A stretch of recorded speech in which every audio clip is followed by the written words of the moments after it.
Messieurs, c'est l'heure de la grande édition sur BON Télévision. Tout de suite, les titres de l'actualité. Janvier 2015 augure des belles perspectives pour les jeunes de la commune de Linguala. La chorale Mysterium Fidei en a fait montre à travers l'exécution d'un concert des musiques classiques. Tous les grands compositeurs étaient passés en revue. Go de l'industrialisation du pays, la campagne pour la transformation structurelle de l'économie nationale avec la mise sur le marché des produits Made in DRC s'ouvre le 20 janvier prochain. Des industriels de l'agroalimentaire en ont eu la primeur. Et puis à la une de l'actualité, toujours des députés de l'opposition ont choisi de s'exprimer par de coups de sifflet dans le dessein d'étouffer la plénière d'aujourd'hui consacrée au débat sur le projet de modification de la loi électorale présenté par le vice-premier ministre en charge de l'Intérieur et Sécurité.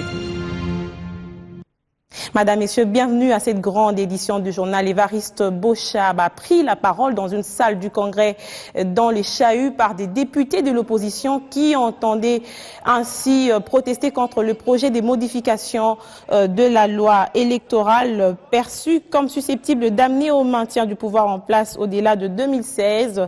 Un blocage escamoté grâce au quorum atteint par des élus de la majorité qui ont siégé. Nous y reviendrons avec force détail dans nos prochaines éditions. Et puis pour expliquer la tension qui régnait au sein de l'hémicycle, il a suffi d'observer l'important dispositif sécuritaire dans les parages du Palais du Peuple. Il s'agissait aussi d'empêcher l'arrivée des militants de l'opposition dans les installations parlementaires. Ces manifestants rassemblés près des sièges des partis d'opposition pour marcher sur le Parlement, pour marcher contre cette modification de la loi électorale ont été dispersés.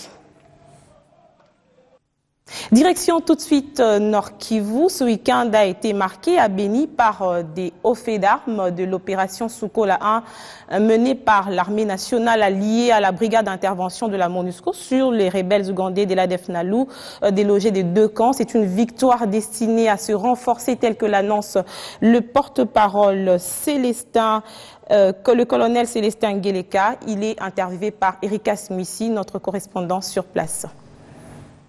Il s'agit des deux nouveaux camps à côté de l'ex-état-major général de ZADF nommé Madina, récupéré le samedi dernier par la coalition FARDC brigade d'intervention. En Duc, le lieutenant-colonel Célestin Ngeleka Bouloko Kabouji, porte-parole militaire des opérations Soukola 1. Avant la puissance de feu de la coalition Brave FARDC brigade d'intervention de la MONUSCO, l'ennemi a pris le large. L'espace est déjà repéré et les opérations de fouille, de ratissage et de nettoyage se poursuivent dans la zone. Après cette récupération sans combat, 2 armes et matériel de communication appartenant à l'ennemi ont été récupérés. Nous avons récupéré 5 armes AK-47, 4 armes d'appui et 2 appareils de communication. Nous avons récupéré aussi de matelas, de ustensiles de cuisine. Nous avons récupéré aussi de médicaments. Cet officier supérieur ajoute que les forces armées de la République démocratique du Congo et la brigade d'intervention intensifient des actions dans le fait fond du parc national des Virunga. Question de retrouver l'ennemi jusque dans son dernier retranchement. Et c'est justement sur cette lancée que le maire de la ville invite des ravisseurs non identifiés jusque-là à relaxer. 3 personnes enlevées hier dans la vallée de la Sémiliki sur la route Béni-Kassindi, tout en appelant la population de la localité de Mavivi au calme après une nuit d'affolement due au crépitement des balles. Encore une fois, Erika Smissi nous fait le point.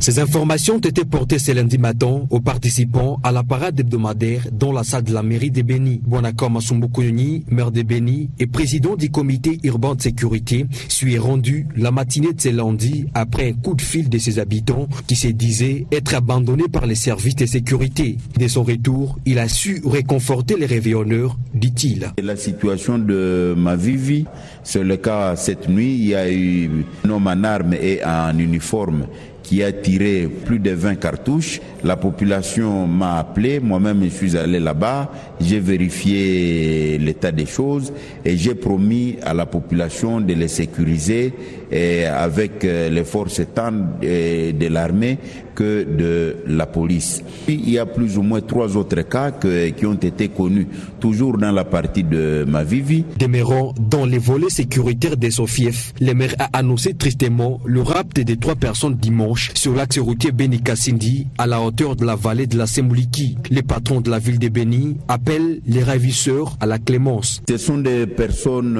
habitant la ville de Beni, mais malheureusement qu'ils ont été kidnappés dans la partie territoire et nous sommes à leur recherche. Nous lançons un appel pathétique à leurs ravisseurs pour qu'ils comprennent que les personnes qu'ils ont prises, ce sont des responsables de famille et nous ne leur reprochons absolument rien. Et dans le cas où leurs ravisseurs leur reprocheraient quelque chose, il est grand temps qu'ils nous disent et que nous voyons comment corriger et leur permettre de retourner en famille et continuer leur vie. Au cours de la parade de ces jours, notons que le volet sur la révision constitutionnelle à la peine de mort, déjà abolu par les traités de Rome, a divisé les participants.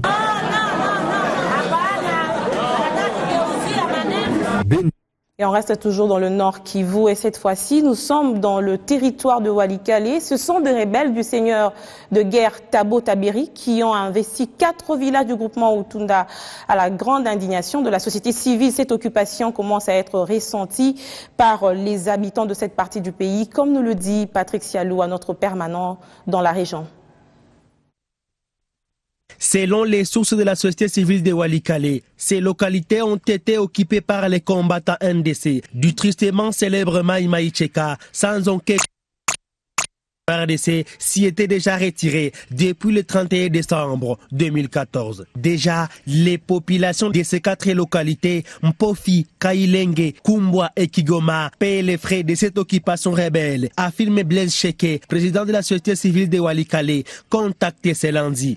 Les éléments NDC ont récupéré le centre de Mpofi depuis samedi. Ils sont là en train de recouvrer les jetons, c'est 1000 francs par tête habitant. Et à partir de Mpofi jusqu'à Kumbwa, donc environ 14 km, pratiquement 4 villages sont victimes de cette récolte-là de 1000 francs par tête d'habitants. Il y a Kumbwa, Kailenge, Mpofi, Kigoma. Pour rétablir l'ordre et la sécurité dans ces 4 villages du groupement Utunda, Blaise Cheke en appelle ainsi au redéploiement des FARDC dans ces derniers. En outre, dans le territoire de Massissi, les sources administratives parlent de l'arrestation par les FARDC de quelques éléments du mouvement rebelle FDDH et FDLR le vendredi dernier. L'administrateur adjoint de Massissi, Sukisanda Yambagé, affirme que ces éléments faisaient partie de ceux-là ayant contrôlé le village Louké après la reddition du colonel rebelle Kigingi de Nyatura. Et puis il y a aussi cette démission du chef négociateur de l'ex-rébellion du mouvement du 23 mars, René Abandi. C'est un acte de nul effet qui ne compliquera en rien le processus de normalisation avec la République démocratique du Congo. Ce selon le coordonnateur national de la CIRGL, Baudouin Amouli Kabarouza, soutient que les échanges se poursuivent avec un nouvel interlocuteur. On l'écoute. Poser un geste de bonne foi ou encore réconforter les démunis et autres délaissés pour compte ne dépend pas d'événements ni des moments indiqués dans l'agenda du gouverneur de province Alex Kandé Mopompa. Ces jours, il effectue une visite au village des jeunes de Kankala, un centre de récupération, rééducation et réinsertion des enfants en rupture des liens familiaux appelés enfants de la rue. Cette œuvre de l'archidiocèse de Kananga, créée en 1978, organise une école primaire spécialisée qui est un véritable milieu ouvert, mais aussi un centre de métier pour apprendre la menuiserie, l'agriculture et l'élevage. La directrice du centre, qui explique le fonctionnement de sa structure au gouverneur de province, indique que le village héberge à ce jour 90 garçons internés. Dans ce village où nous sommes, c'est d'abord l'une des parties du projet. Ici, nous recevons les enfants pour les encadrer scolairement.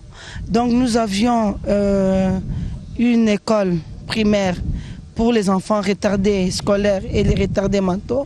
Et nous avons une école de professionnalisation en métier. Nous pensons que c'est une œuvre qui a besoin de l'assistance du gouverneur. Un lot important de vivres et non-vivres a été offert aux responsables du centre Kankala par le gouverneur Alex Kandé, qui inscrit son geste dans le cadre des festivités de fin d'année. Mes vœux à tous les jeunes, encourager tous ceux qui encadrent nos jeunes désœuvrés, nos jeunes orphelins, etc. Leur souhaiter la bonne année, leur apporter aussi un peu de nourriture. Notons qu'à ces jours, 576 enfants de ces centres sont formés dans 80 écoles. 2 terminent la médecine cette année et 3 autres sont au séminaire de Kaboul. Vous avez compris que nous sommes allés vite en besogne. C'était une manière de vous faire oublier ces cauchemars des insurrections par ce geste humanitaire posé par le gouverneur du Kasaï occidental. Qu'à cela ne tienne, on va revenir sur cette actualité. Il s'agissait de la démission du chef négociateur de l'ex-rébellion du mouvement du 23 mars, René Abandi. C'est un acte de nul effet qui ne compliquera en rien le processus de normalisation avec la République démocratique du Congo, selon le coordonnateur national de la CIRGL. On l'écoute. L'Angola, le pays hôte, aurait estimé que peut-être ce n'est pas le moment de faire une réunion, mais de commencer les activités militaires, mais aussi d'encourager la SADC de faire la réunion. Donc il y a ça pour le moment. Le temps d'avoir des informations précises cette semaine, je crois que nous verrons plus clair sur la réunion qui devra avoir lieu. On va parler d'autre chose à présent, des ressortissants du territoire de Kabambare au Maniema, habitant la ville de Kinshasa, se sont retrouvés hier pour la première fois. Cette fois-ci, c'était autour de leur présidente pour des échanges de vœux de Nouvel An. Ils ont dressé le bilan de l'année 2014 avant de projeter l'horizon 2015. C'est un reportage signé Bibi Chungoua. L'ambiance était celle de Kabambare, alors que ses filles et fils du terroir se sont retrouvés plutôt à Kinshasa. L'Algarve était choisi pour les échanges de vœux des ressortissants de ce territoire de la province du Maniema. La rencontre sous fond festif a permis d'abord aux membres de l'association de remémorer leur culture. Elle passe entre autres par la danse folklorique. Ensuite, en ces débuts d'année, il fallait mettre sur la table des discussions les grandes questions pour le développement du territoire. On fête la bonne année aux échanges de vœux avec ma communauté. Il n'y a pas plus important que ça, ma communauté. Je réitère encore mes vœux pour ma communauté et j'appelle à toute ma communauté, toutes tendances confondues, d'apporter un plus pour le développement de notre territoire Kabambare dans les Maniema. Que l'on reste unis et que c'est l'union qui fait la force. Il ne faut pas qu'on se décourage parce que non. C'était des moments de convivialité dignes de ressortissants d'un coin, souciés de leur devenir. Je vous le disais à l'ouverture de cette grande édition, gouvernance et avenir de l'émergence en République démocratique du Congo, la campagne Made in DRC, appelée à baliser la politique d'industrialisation du pays, s'ouvre le 20 janvier prochain. Et en prélude de cet événement, des industriels du secteur de l'agroalimentaire ont rencontré ce matin le ministre de l'Industrie afin d'harmoniser les vues. C'est un reportage de Fifi Lukusa. Poursuite de la phase pré-campagne Made in DRC. Après la séance de travail avec les industriels des secteurs de panification et des cosmétiques le week-end dernier, c'est au tour de ceux de l'agroalimentaire à échanger avec le ministre de l'Industrie. Sensibiliser la population à consommer le label Made in DRC lors de la campagne de promotion de l'industrie congolaise au centre de leur entretien. Le dynamisme qu'il apporte et l'encouragement dans sa détermination, ça nous donne vraiment le courage de persévérer malgré les difficultés que nous rencontrons actuellement. Il faudrait que tous les industriels soient mis au courant des textes réglementaires en ce qui concerne l'industrie, les textes normatifs, quelles sont les normes pour aider justement ces industries à produire, que les produits fabriqués par l'industrie locale doivent être des produits de qualité. Cela va permettre les échanges avec tous les autres pays et c'est seulement à cette condition-là que cette industrie va se développer. Soutenir l'industrie pour qu'elle soit cette industrie qui puisse être le levier de la croissance inclusive. Il a pensé, le ministre, que le faire bien, c'est pouvoir soutenir le Made in Congo, il a labellisé ça comme étant une campagne Made in Congo pour pouvoir appuyer, pour pouvoir soutenir, promouvoir les marques qui sont produites ici en République démocratique du Congo. Il ne s'agit pas des industries purement des nationaux congolais, mais toute industrie qui est implantée en République démocratique du Congo, parce que, a-t-il dit, quand une industrie est implantée ici, elle va produire congolais et elle va employer des Congolais. Le Made in DRC étant l'apanage du ministère de l'Industrie, Germain Kambinga fait commencer son travail par l'impulsion de l'industrie congolaise.